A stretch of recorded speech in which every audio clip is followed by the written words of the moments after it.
जय हिंद। मैं हूं परवेज पवार और आप देख रहे हैं एलकेबी हिंदुस्तान। उत्तर प्रदेश में विधानसभा चुनाव से पहले पंचायत चुनाव होने हैं, लेकिन उत्तर प्रदेश में विधानसभा चुनाव की तैयारियां तमाम राजनीतिक दलों से संभावित उम्मीदवार कर रहे हैं।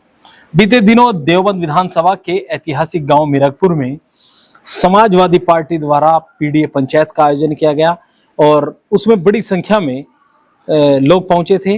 पूर्व विधायक मनोज चौधरी के नेतृत्व में उस कार्यक्रम का आयोजन किया गया, जिसमें समाजवादी पार्टी के राष्ट्रीय प्रवक्ता राजकुमार भाटी और कैराना सांसद इकरा हसन समेत कई नेता यहां पर पहुंचे थे। तो देवबंद विधानसभा सीट से उस कार्यक्रम के बाद एक चर्चा जोरों पर है कि क्या मनोज चौधरी देवबंद विधानसभा सीट से समाजवादी पार्टी के उम्मीदवार होंगे। आपको बता दें कि मनोज चौधरी पूर्व में बहुजन समाज पार्टी के टिकट पर यहां से चुनाव जीतकर इस क्षेत्र का प्रतिनिधित्व उत्तर प्रदेश विधानसभा में कर चुके हैं। तो देवबंद विधानसभा सीट के सियासी समीकरणों को समझने की कोशिश करेंगे और मनोज चौधरी की देवबंद विधानसभा सीट पर लगातार सक्रियता और उनकी चुनावी तैयारियों को लेकर सोनू गुर्जर मिरगपुर जी हमारे साथ मौजूद हैं। मिरगपुर एक ऐतिहासिक गांव है जो यहाँ इस क्षेत्र की राजनीतिक दशा और दिशा तय करता है। सबसे पहले तो सोनू गुर्जर जी, आपका बहुत बहुत स्वागत है। धन्यवाद। आपका भी स्वागत परवेज भाई, और आपके सभी श्रोताओं का बहुत बहुत स्वागत और धन्यवाद। सोनू गुर्जर जी, आप सक्रिय राजनीतिज्ञ हैं, आप बड़ी सक्रिय भूमिका में रहते हैं। बीते दिनों आपके गांव में एक पीडीए पंचायत हुई थी। पूर्व विधायक मनोज चौधरी जी उसके आयोजक थे, उनके द्वारा किया गया था, जिसमें गुर्जर समाज के ही राजकुमार भाटी मुख्य अतिथि थे, इकरा हसन कैराना सांसद उसमें मुख्य अतिथि के रूप में पहुंची थी। तो देवबंद विधानसभा सीट पर, क्योंकि यह हॉट सीट है, क्योंकि इस सीट से विधायक कुंवर ब्रिजेश सिंह प्रदेश सरकार में लोक निर्माण विभाग के राज्य मंत्री हैं, तो किस तरह से देखते हैं, क्या इस सीट पर समाजवादी पार्टी मुकेश चौधरी के सारे 2027 में कुछ उलटफेर कर सकती है? नहीं, मनोज चौधरी पहले भी इस देवबंद विधानसभा के विधायक रहे, और जब वो विधायक रहे थे 2007 में, जब मात्र गुजरों की 10,000 वोट थी, जब वो बहुजन समाज पार्टी से विधायक बने थे, और आज गुजर समाज की यहाँ 47-48 हजार वोट है, जो तीसरे नंबर पर है। पहले यहाँ मुस्लिम है, दूसरा दलित है और तीसरा गुजर है। उसके बाद सब और परिसीमन हुआ है। परिसीमन के बाद तो मनोज चौधरी एक ऐसे विधायक यहाँ रहे देवबंद में जिनका सभी जातियों से प्रेम रहा। उन्होंने कभी जाति या दलगत की वो नहीं की, उनका सभी जातियों में प्रेम है। और आपने उस दिन यहाँ प्रोग्राम में भी देखा कि भिन्न भिन्न गांव से वो लोग आए हुए थे जो इस क्षेत्र की क्रीम थे। जी जी। तो ऐसे लोग आए थे तो जो आज भी मनोज चौधरी का प्रेम करते हैं। और मनोज चौधरी वो शख्स हैं जो काजल की कोठरी में भी जाकर काले नहीं हुए। कभी उन पर भ्रष्टाचार का, कभी वो देवबंद में 5 साल विधायक रहे, कभी थाने की राजनीति नहीं की, और इस तरह के और विकास का काम किया और सब लोगों के प्रिय रहे। तो मनोज की दावेदारी है। और यहाँ देखो, मनोज चौधरी का कर्मभूमि है ये, और उन्होंने काम भी किया है, लोग पसंद भी करते हैं। और समाजवादी का अगर सबसे मजबूत कैंडिडेट है जो वर्तमान हमारे मंत्री जी हैं कुंवर ब्रिजेश जी, उन्हें हराने की अगर कोई क्षमता रखता है तो वो मनोज चौधरी जी है। क्योंकि यहाँ का समीकरण साफ है। यहाँ 1,25,000 मुस्लिम वोट है, 15,000 यादवों की वोट है, जो पार्टी का कोर वोटर है, जो कहीं वोट नहीं देता। और यानी कि उनकी 1,00,000 या 90,000 से गिनती शुरू है मनोज चौधरी की। 47,000 गुजर है। अगर 35,000 भी गुजर गिरते हैं तो उन पर 30,000 गुजर फिर भी रहेंगे। 5,000 गुजर इधर उधर हो सकते हैं, वो होंगे नहीं लेकिन हो सकते हैं। तो 1,30,000। बाकी यहाँ ब्राह्मण और त्यागी हैं, क्योंकि हमारा जो क्षेत्र है वो त्यागियों का और ब्राह्मणों से है, वो हमारा लगाव करते हैं। तो उनकी भी 30,000 वोट है। जो भूमिहार ब्राह्मण त्यागी हैं, इनकी भी 30,000 वोट है। और ये भी भाजपा से और यहाँ मंत्री जी से कुछ नाराज भी हैं, तो ये भी उनके पाड़े में, क्योंकि मनोज चौधरी को वो भी पसंद करते हैं, तो वो जा सकते हैं। इसके अलावा कश्यप यहाँ बहुत वोट है, और पाल गडरिया वो बहुत सी वोट है, और आपका कुम्हारों की वोट है, और बहुत सी वोट हैं जो, और दलित वोटों में भी मनोज चौधरी का बड़ा अच्छा हाथ है। तो क्या लगता है कि जो अखिलेश यादव का पीडीए का समीकरण है, यानी पिछड़ा दलित अल्पसंख्यक को जोड़ने का, तो क्या देवबंद विधानसभा सीट पर वो सफल होता नजर आ रहा है? हाँ, सफल है एकदम। अगर मनोज चौधरी को, हाँ, मनोज चौधरी का अगर टिकट होता है, क्योंकि वो एक तो बेदाग नेता है, और दूसरा उनके अंदर भ्रष्टाचार नहीं, और जमीन से जुड़े हुए नेता सभी के पास जाते हैं। आपने उस दिन पीडीए में भी देखा होगा कि इस क्षेत्र का जो देवबंद क्षेत्र के गांव थे, उसमें से ऐसा कोई गांव नहीं था जिसमें से यहाँ आदमी नहीं था। कश्यप समाज के एक प्रधान जी थे जो उसकी अध्यक्षता कर रहे थे। पाल समाज ने भी ये कहा था कि गुजरों से हम कम वोट नहीं डालेंगे। जी जी, आपको याद हो एक जी। और उनकी एक पाल महासभा है जिसके अध्यक्ष है हमारे दुखचाटी के सतपाल सिंह जी जी, और उन्होंने ही कहा था कि गुजरों से हमारी वोट कम नहीं रहेगी, क्योंकि हम ज्यादातर गुजरों के गांव में ही बसे हुए हैं। जी। और हमारी वोट इसलिए भी डबल हो जाती है कि हमारे साथ जो हमारे गांव में लोग रहते हैं अदर बिरादरी के, वो बेचारे हमसे इतना प्रेम करते हैं कि वो हमारे साथ ही चलते हैं। जी जी। तो यही कारण है कि यहाँ अगर मनोज चौधरी इस चुनावी कुरुक्षेत्र में आते हैं तो विजयश्री उनके सर का ताज होगी और वे विजयश्री होंगे। अच्छा, 10 साल से कुंवर ब्रजेश जी जो है वो इस क्षेत्र का प्रतिनिधित्व कर रहे हैं उत्तर प्रदेश विधानसभा में। इस बार वो लोक निर्माण विभाग के राज्य मंत्री भी हैं, तो उनका किस तरह से देखते हैं? क्या लोगों में नाराजगी है या जो उम्मीदें लोगों को उनसे थी उस पर वह खरा नहीं उतर पा रहे हैं? देखिए, 10 साल का समय बहुत हो जाता है, कड़वाहट अपने आप पैदा होने लगती है।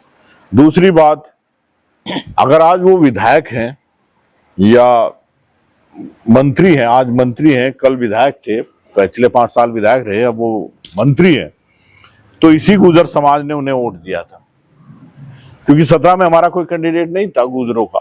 लेकिन पिछले साल हमारे राजेंद्र सिंह आए थे जो उत्तराखंड से, मोलूक से, हमारे गांव से थे, लेकिन वो यहाँ इतने वो नहीं हो पाए, तो गुजर समाज ने अपने को हराकर इन्हें ब्रजेश सिंह को वोट दिया था, पूरे गुजर समाज ने जी।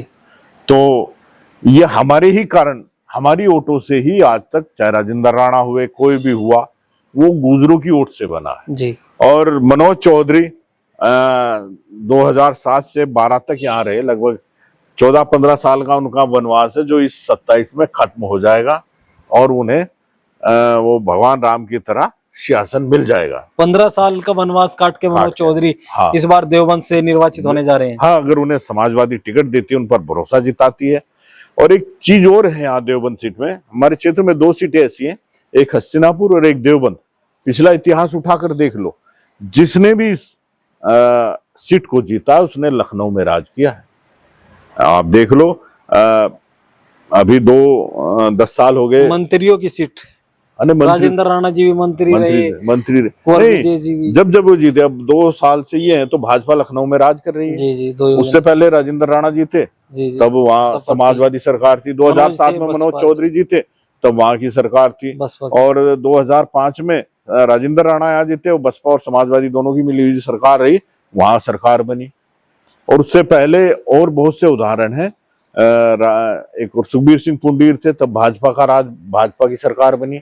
तो ऐसे बहुत से उदाहरण हैं जो कहीं ना कहीं फिट बैठते हैं। तो कहीं आप ये भी कहना चाह रहे हैं कि अगर मनोज चौधरी यहाँ से जीत कर जाते हैं तो लखनऊ में भी अखिलेश यादव मुख्यमंत्री बनेंगे? हाँ, अगर आपको याद हो तो मैंने अपने भाषण में भी कहा था भाटी जी को कि भाटी जी, विधायक तो हम मनोज चौधरी को बना देंगे, लेकिन मंत्री आपको बनाना होगा, क्योंकि देवबंद सीट पर जो जीता है उसने लखनऊ में राज किया, तो जो लखनऊ में राज करेगा वही मंत्री बना पाएगा जी जी। तो ये देवबंद की सीट और हस्तिनापुर 2 सीट ऐसी हैं जो यहाँ जीतता है वो लखनऊ जीतता है। अच्छा सोनू जी, मैं एक बात और आपसे समझना चाहूंगा, क्योंकि पिछले कुछ दिनों से चर्चाएं है कि गुर्जर समाज भारतीय जनता पार्टी को छोड़कर सपा की ओर कूच कर रहा है।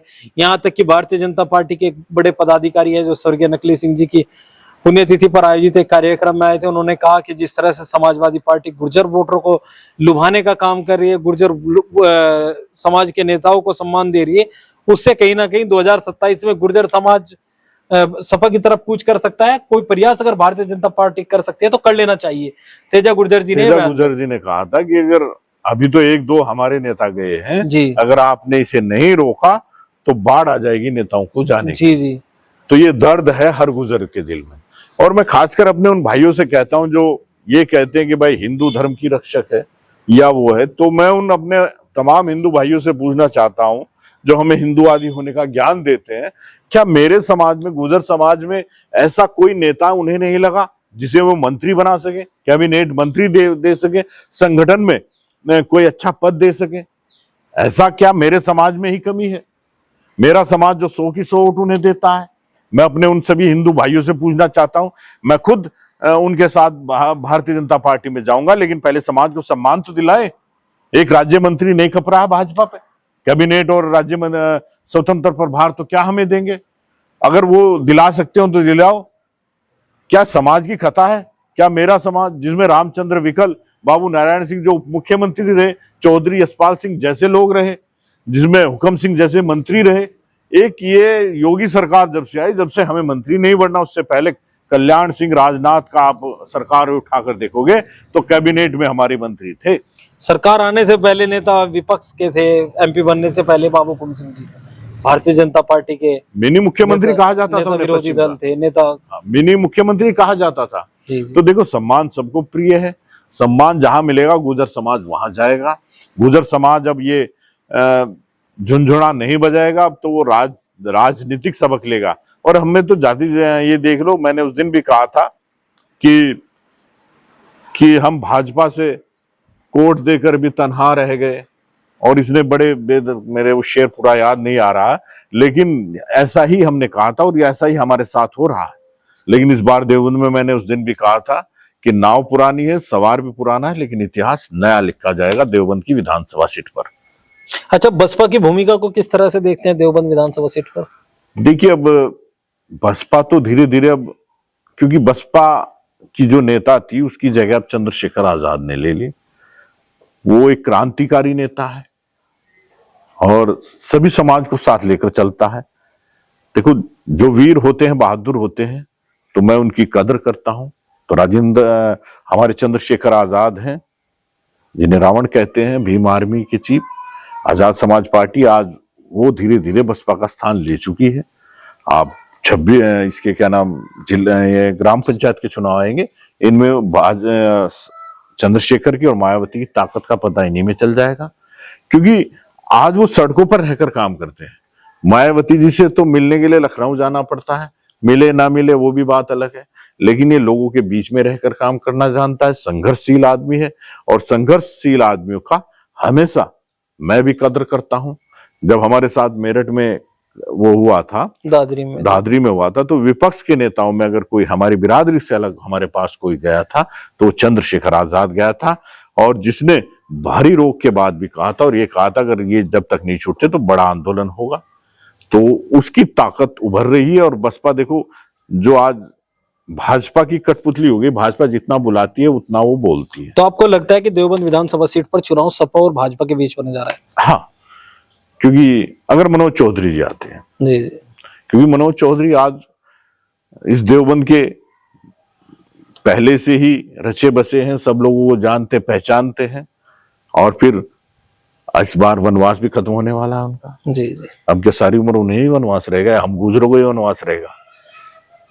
तो देवबंद विधानसभा सीट के सियासी समीकरणों को लेकर हमने बेहद सक्रिय सोनू गुर्जर मिरकपुर जी से चर्चा की। आगे भी तमाम अपडेट हम आपको देंगे, तब तक के लिए बने रहिए एलकेबी हिंदुस्तान के साथ। जय हिंद।